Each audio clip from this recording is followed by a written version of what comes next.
striving to develop their gifts and overcome challenges.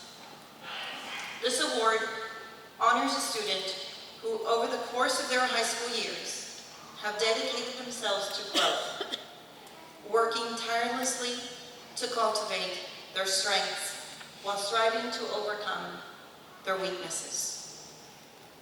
At this time, I would like to ask Mrs. Beasley to come to the podium and announce this year's Integer Award recipients for the class of 2025.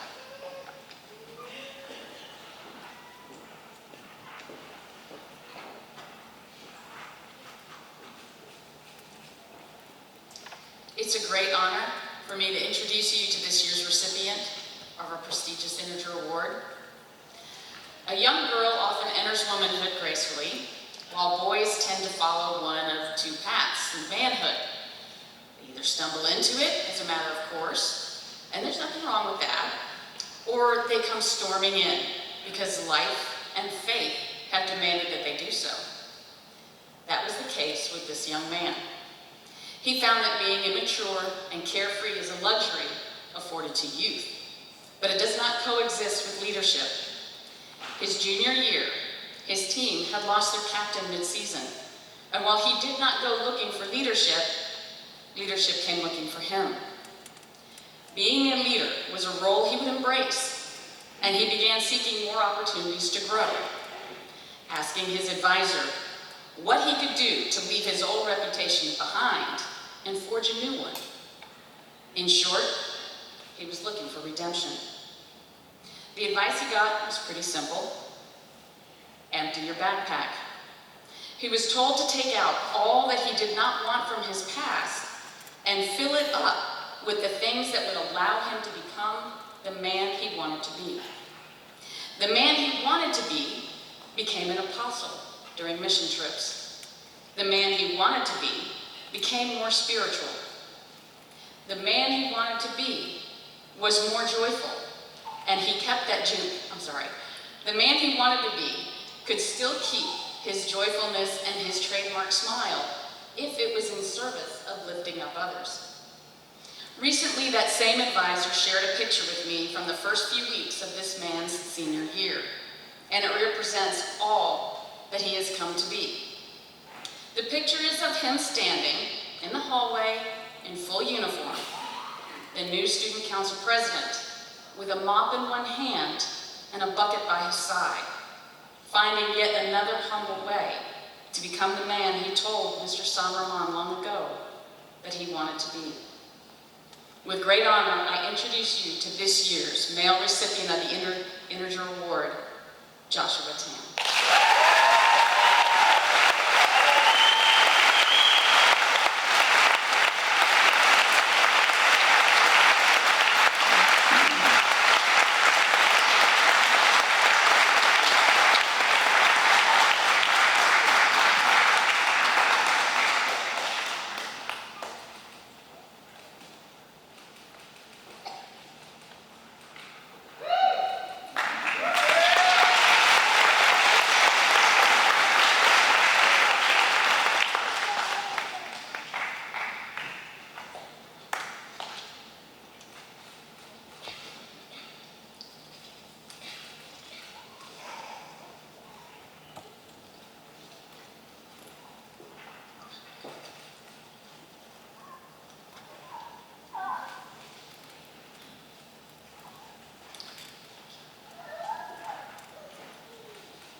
Good morning, faculty, family, friends, and fellow graduates.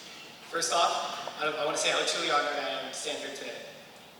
Looking out at all you, my classmates, my teachers, my family, my friends, I'm reminded of how far we've come.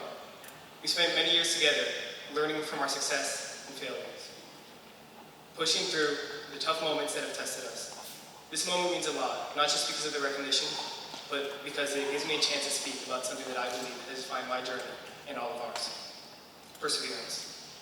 Let me ask you something. What's the point of dreaming big if you're not going to wake up and chase those dreams? It's really easy to imagine success.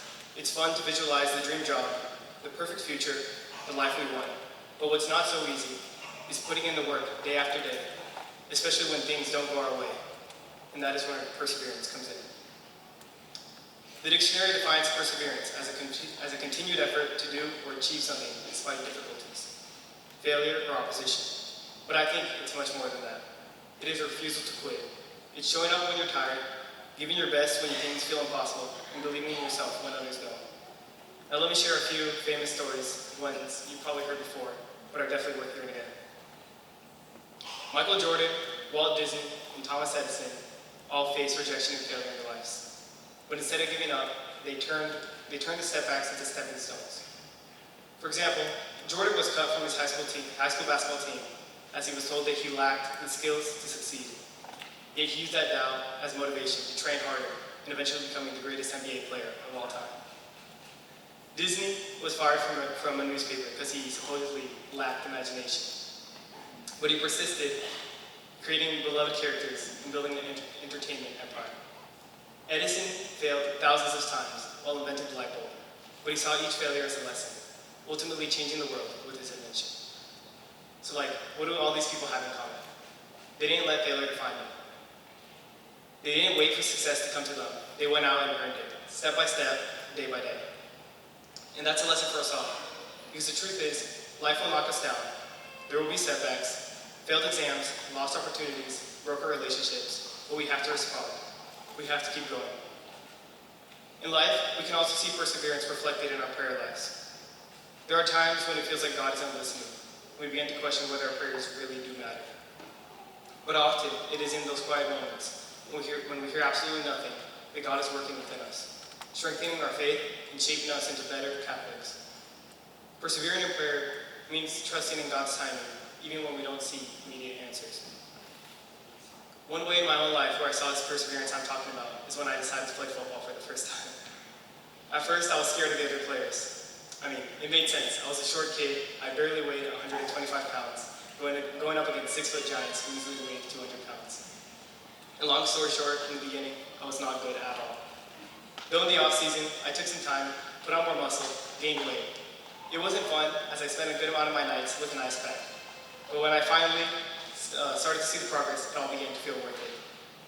Whether it was the cuts and bruises, popping out my wrist and shoulder, getting a concussion, or suffering through hours of practice in 100-degree heat, I pushed through it all. But no matter what, I kept showing up, not just for my teammates, but for myself. And by my senior year, I finished as one of the top 4 defensive players in our district. No dream is achieved by accident. You want to be a doctor, you have to study, sacrifice, and put in the hours. You want to get stronger, you have to show up to the gym on the days you don't feel like it. Even something as simple as building good habits takes time and effort. So as we leave here today and step into the next chapter of our lives, let's remember this. Big dreams are beautiful, but dreams without work stay dreams. If you want it, wake up for it and work for it. Because nothing worth having in life comes easy. I would like to congratulate the class of 2025 for your perseverance in getting to this moment. We all had struggles throughout high school, whether it was academic, personal, or anything else. We all had to stand tall and face something, and we persevered. It was a pleasure to be there with you guys, and I look forward to seeing all the amazing things you guys will accomplish in life. Thank you. And congratulations to the class of 2025.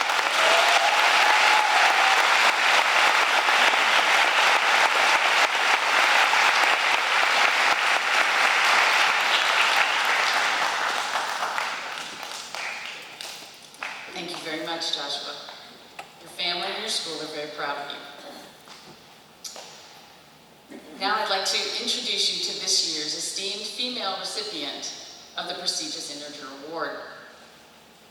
I was not privileged to witness this young woman's freshman year, but I am told that she began, like so many freshman girls do, quiet and shy. Knowing her as I do now, that's not hard to imagine. Time, as it's wont to do, allows all that is nurtured to grow and to blossom. and blossom she has. Now, some of you may still think she's shy, but I believe that is mistaken.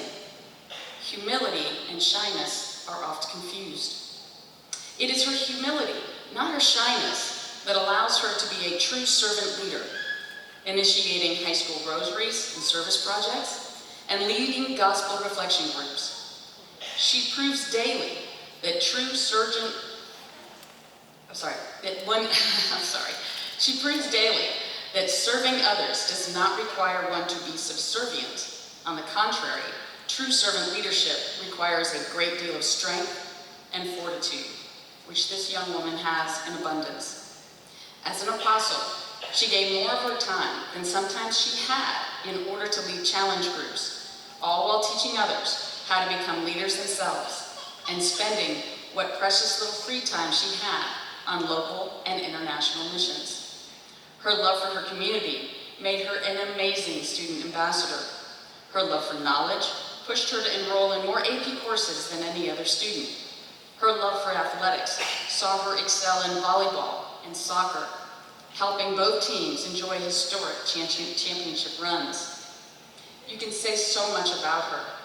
You could say that she is reliable, and she is. You could say that she is loyal, and that is most certainly true.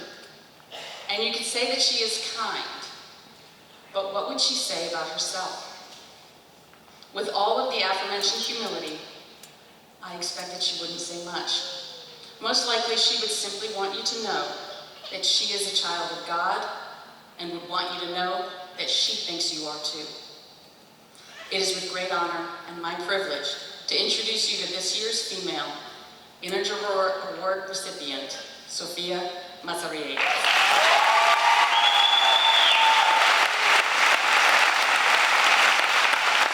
Will Sophia's parents please join us on stage?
Good morning, Ms. Moreno, Ms. Beasley, the Board of the Highland School, teachers, staff, family, friends, and the class of 2025.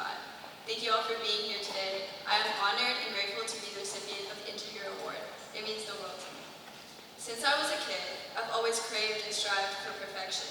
I remember growing up doing karate. I had to be the best, all the time. It may seem a little stupid, but getting complimented and praised by my also perfectionist sensei was one of my main goals in each class. The same was with academics. I had to be the best. I had to be held in great esteem by my teachers, especially by my math teacher, Mr. Pham. Expectations were set high for me, but I ended up setting them even higher. Not to sound like I have a big ego, but a lot of things came naturally to me. Karate was natural, writing was natural, math was natural, and I picked up soccer pretty fast for starting later than most. I started